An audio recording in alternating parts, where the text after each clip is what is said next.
Even after 20 years, it's still raw. I remember it like it was yesterday. There was a radio that was playing in the background, and we started to hear things on the radio. And I think I was pregnant with Lance. I was pregnant with my fourth one. And I'd get up every morning, turn on the news, start making breakfast, make the lunches, get the 3 kids ready to go to school.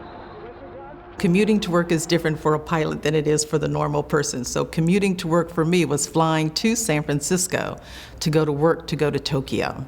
And we were having extraordinary delays, kind of more than normal. And so the pilot had said something to the effect of, we're having a little bit of a ground delay, we'll get back to you. So I had never missed a flight and I didn't want this to be the first time. And I said, but there's some delays, maybe it's weather. No one really knew what was going on at the time. I think there was a lot of confusion. The reason I remember this so vividly is because all the planes had stopped. All the planes had stopped. How's this possible? It's like the crew scheduler said to me, you won't be flying today. And they let me know what happened. And they said, please don't mention this to the passengers around you. Our whole family was just sitting there in disbelief. There was no words. Like everybody else. There's just no words to explain what we felt.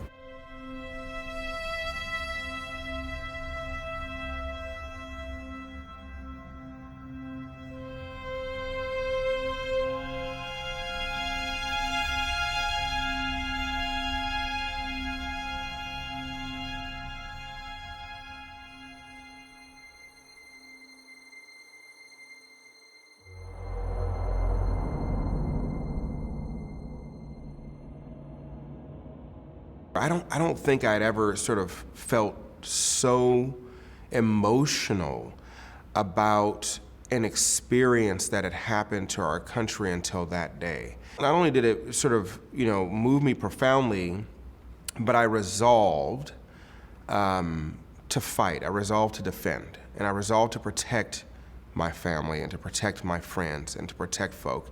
And the very next day I called a recruiter and said, okay, what do I need to do? I want to defend right now.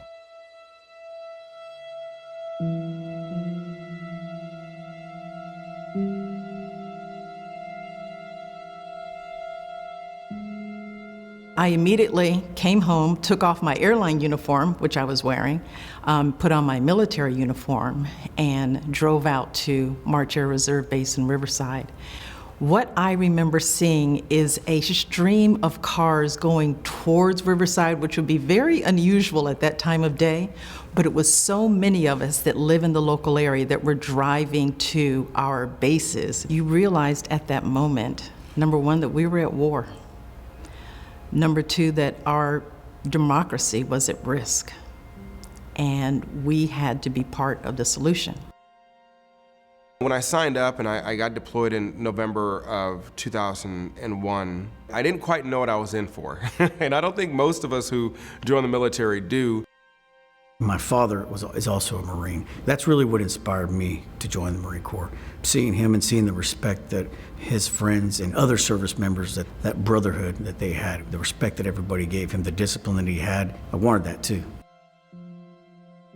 I had a number of folk in my family that had served in the military, but the irony is that I didn't really know many of them had served until I decided to sign up. I come from a very large military family. Actually, there's 9 of us. I have 8 brothers and sisters. And my father, he was in World War II, and he was in Okinawa. And I had 3 brothers that served in Vietnam, and then my son, PJ. My family was mixed on me joining the military. My mother was very excited about it. My father, who had made a career of the Air Force, was not as excited about it. I just think because of his experiences and when he was in the Air Force, he probably didn't see women being treated maybe as well as he would want his daughter to be treated. I thought my dad would have been happy. When I asked my father to sign the parent release form, he had some choice words. He basically said, no, it's not happening. I had to wait till I was 18. Took a bus up to Dallas MEPS and slept in a hotel, and the next morning went through the whole process on the day of my birthday. I was so motivated to do this that I paused my studies at UCLA, and I didn't return. I didn't go back home. I thought college was not really in the picture, not something my family did, and not something that was really pushed on us. When he got out of high school, he didn't really have a plan. He was just kind of floating around. And then he came up with this plan that I'm going to join the Marines. I'm going to learn, how to be successful in some form of a trade and be able to provide for my family. He ended up being a staff sergeant by the time he got out. I became a pilot, and that opportunity came through college in ROTC. So I was a field artilleryman for about 20 years. Personnelman. My job was to help manage deployment records, personnel, administration. Squadron commander, group commander, what we call wing commander, and then numbered Air Force commander. Brigadier general rank, which is 1 star, and through increased responsibilities was eventually promoted to 3-star, with my last assignment being the Inspector General of the Air Force until I retired in 2019. When 9/11 happened, I had begun to affirm my identity as an American. And frankly, the primary thing that motivated me was wanting the country to live up to its values, to live up to what it stands for, what's written in our Constitution, what was written in the Declaration of Independence, what's written in our laws and in the promise of what this nation is supposed to be. Is a bit oxymoronic, because here I am, a black man who grew up in South LA, who had a number of experiences, right? Whose father was incarcerated because of policies associated with mass incarceration and the war on drugs. My mom was working as hard as she could, but she struggled to make ends meet. We had a very large family, but we weren't a wealthy family. And so even though we had all these amazing assets in our community, amazing neighbors who, looked out for each other, moms down the block who would make sure we would go to church, right? Like we had all of these incredible cultural assets.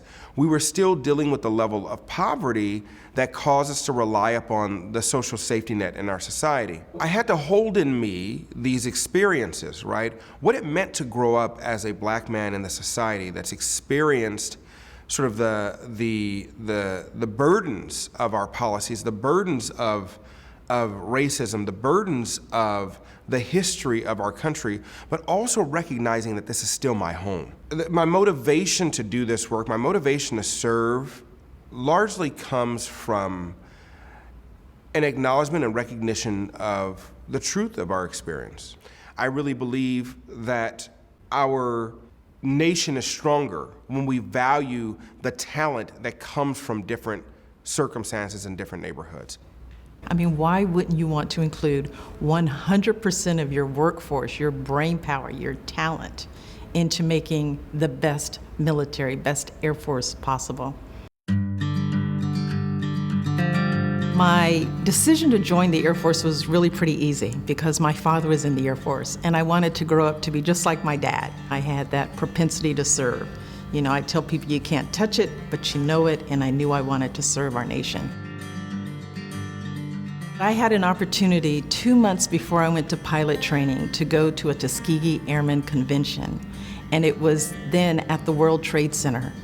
And I tell people I remember going up to the 74th floor in the elevator, and when the door opened up, there were all my heroes and sheroes before me.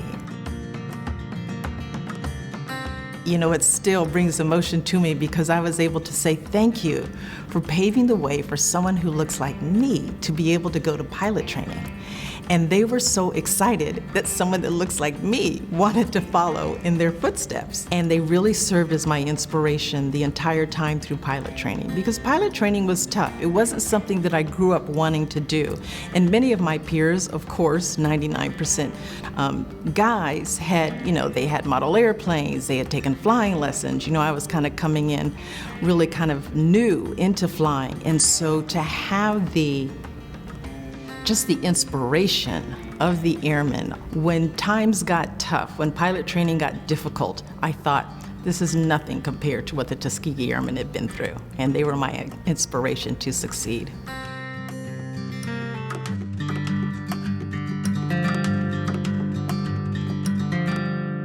You know, my husband and I, we joke. We joke about risk because we hurt ourselves more playing than we do at work. I'm a professional stuntwoman. When you're performing stunts, you have everything all figured out. You have it rehearsed, you have it dialed in, you have it so the opportunity to get hurt is very, very low. It takes a certain person to jump off an 8-story building. And I think that he saw that we would do that and it would be okay. To be strong, I think was a lesson, a big lesson that he learned from me. He was kind of a daredevil. You know, he rode motocross. He was a skater. We're dropping down into ramps and, you know, rails and all of that. We never really talked about being afraid because that's not really a thing that's in our family.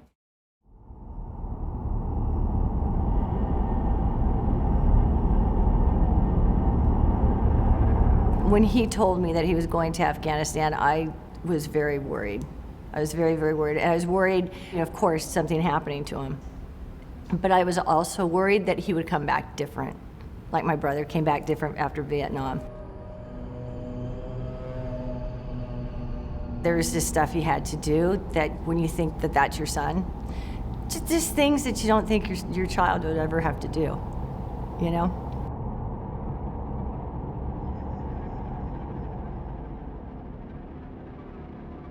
They'd be getting bombed, you know, and you could, you know, you'd be talking to him and all of a sudden he goes, okay, gotta go. And then you're like thinking, okay, what's going on? What happened? You know? And you can kind of hear in the background explosions and it's just like, that's my baby. Being on the road, you know, with the roadside bombs and just receiving incoming rounds at Ramadi, it just, you never knew. You just kind of clench up and you're just like, oh, when you hear something or when you hear a round, you just hope it's not you. Hope it's not your time, you know? I remember the night I landed, all I did, I heard explosions. I heard gunfire. I heard, you know, mortars going off. There was a mortar that hit my barracks. Fortunately, that particular mortar, although it ricocheted and like destroyed a portion of our barracks, did not explode. And so, you know, that could have happened to any one of us, right? It's probably the most difficult combat experience was 2004, and that's when I think everybody was in the thick of it. And we lost a lot of Marines, then not just Marines, service members, period. And I can remember going into Blue Diamond and just seeing the wall of names, the fallen service members, and just looking at those names and just hoping and praying that my name doesn't end up on that wall, you know? That's where these ideas start manifesting for me, in my head, it started what's going on here, you know? And that's where the loss of sleep, you know, and I'm okay with it now, sharing that, you know, I couldn't sleep. So those things affected me. I remember when I returned, I could not handle loud noises. I could not handle the 4th. I've only recently become comfortable with the 4th of July and fireworks. When I also initially returned, like I was used to driving in Iraq, like I had to get used to driving on our roads again because the way I learned to drive in Iraq was not the way I needed to drive here in the States when I returned. And I remember I'd run some red lights. I had just, you know, I had passed some stop signs. I actually got a ticket. You know, I was doing U-turns. Like, I had to re-educate myself when I came back. And that took some time to readjust. There's nothing easy about this experience. There's nothing easy about putting one's life on the line. It takes a lot of courage. It just amazes me, especially the young men and women of our country. It amazes me how they have that courage at 19 or 20 or 18 to sign up and put their life on the line. That to me is just the most amazing sacrifice that any person could ever give. I had to process through those experiences, and I know that many veterans have to process through those experiences. I had to become okay with that. I know what I experienced when I transitioned out of the military. The sleepless nights, the the pain I went through, and I don't, just the worrying, I'm not gonna, just, you know, the fear of not being able to pay my mortgage or pay my bills. My goal was to find a great paying job, because I felt myself, being as a retired master sergeant, you know what, I've got all these great leadership skills. There's a lot of things that I should be, you know, qualified for. Applying for all these jobs, resumes, I look back at some of my resumes that I put together. They weren't the best well put resumes. I thought I was prepared, well prepared. But after retiring, I realized that I don't think there's anything that can prepare you from transitioning from the military to the civilian workforce. When you transition, there's a lot of things coming at you, 100 miles an hour, that extra stress. I couldn't even sit still. I couldn't concentrate. And I look back and I wish I would have had assistance. I didn't know about all the programs that are out available to service members and their families. There's a lot, but I wasn't aware of any of them. Otherwise, I would have taken advantage of them. So, and there would still be stress. I know that, but at least there would have been assistance, someone to help navigate through this process.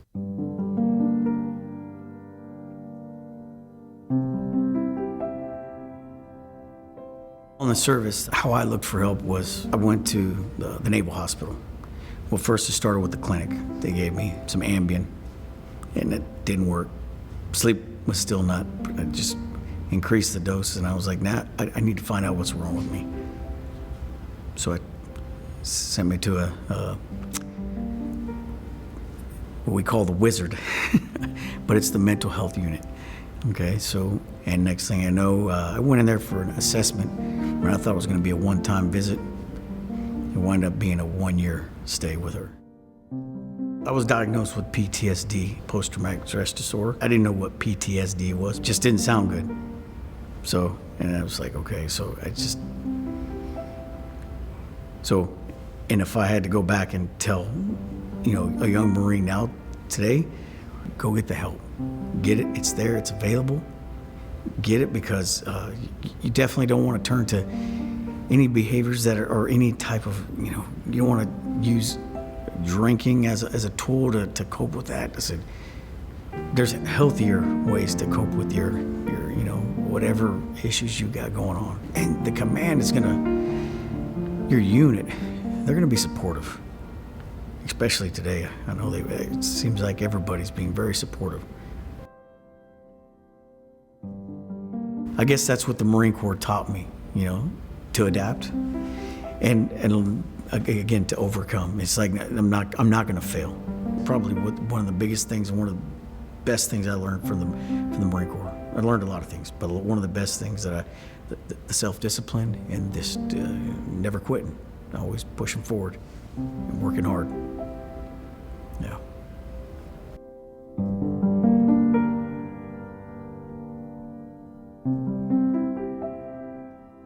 You can Google, you can search, know that there are city, county, state, national organizations that are there for veterans, especially when you're talking about post-service careers. You know, what am I going to do in my next life? There's a myriad of opportunities, not only through governmental organizations, not only through the Veterans Administrations, but nonprofits whose sole aim is to help veterans in their transition to a civilian career and civilian life. I'm currently the program manager at the Veteran Peer Access Network in San Gabriel Valley.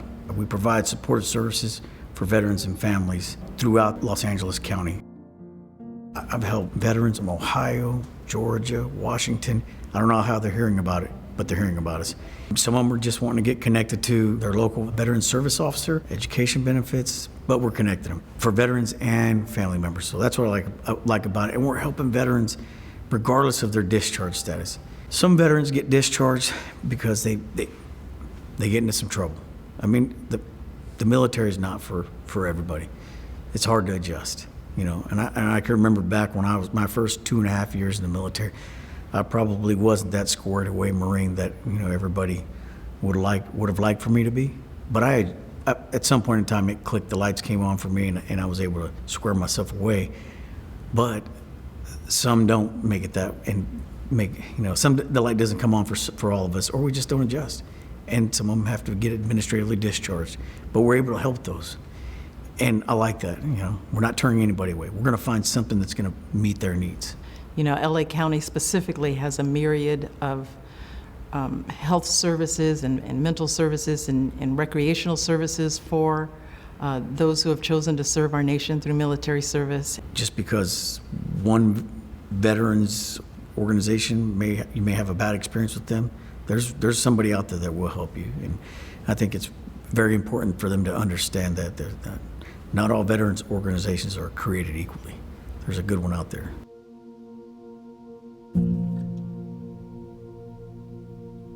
I have always had such a respect for the men and women that sign up and that serve in all branches, that they would put their country in front of their own lives, to protect all of us so that we can have freedom. What I would tell a 17, 18-year-old, 19-year-old join the military. It'll probably be one of the most amazing experiences that you'll ever have in your life. What you'll learn about yourself, your character, your leadership, your personality, your skills. The teamwork, the discipline, the responsibility that you get from having served is incomparable. Being in the military really taught me not only a lot about leadership, but a lot about service and what it meant to guide and direct. But I'll also say, yes, it also allowed me to be entrepreneurial. The very skills that I used to build a unit to help build a unit in Iraq were the same skills I used to help build my nonprofit organization in LA. I think that there's certain things that you only can learn through that experience of serving our country. I think our nation's military is our greatest institution.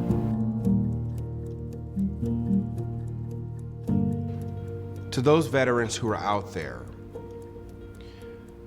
who might need help, it's really simple. You served your country, now let your country serve you. You deserve it. And once you get that support, pay it forward, right? Pay it forward. Help bring others up, help lift others up, help support your friend and your family and others that need that support. And so continue your legacy of service. And let that legacy remain strong because you are strong.